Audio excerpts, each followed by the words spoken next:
So let's talk about some myths, and these will slowly pop up as we go. Captives are too risky for my company. We'll talk about how this is actually self-insurance with training wheels. There's parameters to make sure you don't take too much of a risk for your company. There is a risk to joining a captive. We'll explain that, but we want to also understand how big of a risk we're taking. It's going to be a lot less than taking a large deductible, or if you may have heard these things called retro plans or things like that. Companies need to be really big, not anymore. With the introduction of group captives, a lot of middle market companies can now join. Offshore, a lot of people have that feeling of, well, I heard captives are in the Cayman Islands and there's fraud going on down there, and it's highly regulated. Cayman knows this is a big part of their business. Bermuda knows this is a big part of their GDP, and so they protect this as closely as possible.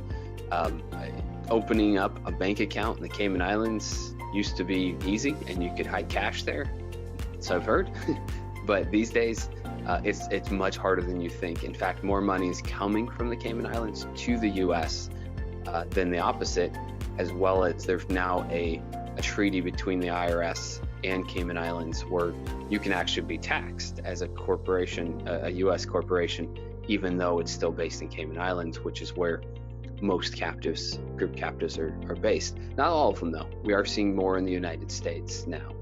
I don't want to share risk with people I don't know, and we'll talk about what that looks like. There's a cultural aspect to that of you should know who you're sharing your risk with before you join a captive. That's very important.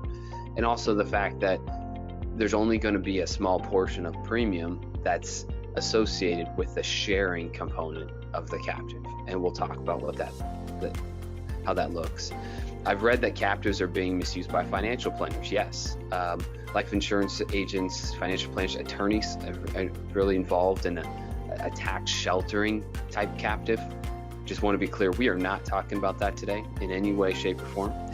I have one slide on it coming up just to tell you what it is, because when you Google captives, typically that will come up. But the only purpose I'm sharing that with you is to tell you we're not talking about it today, and that you should be aware of it. There are good ways of using it, but there are a lot of bad actors out there that are getting in trouble by the IRS for tax sheltering. There's no tax advantage to what we're talking about today. The other myth is we're not in the insurance business. This was a story of someone we spoke to about captives, and they said, because part of being a captive is you become an owner of that captive, you become an owner of an insurance company. And they said, I don't want to be in the insurance business. And a couple of years later, they were interested again. And the question was, well, why did you change your mind? And they said, if I pay $500,000 to any business, I'm in that business. And so they joined a captive, and they've been very successful. And the last is they can be complicated. And so we're here to simplify that. We're here to share with you the details so that you can make a good decision.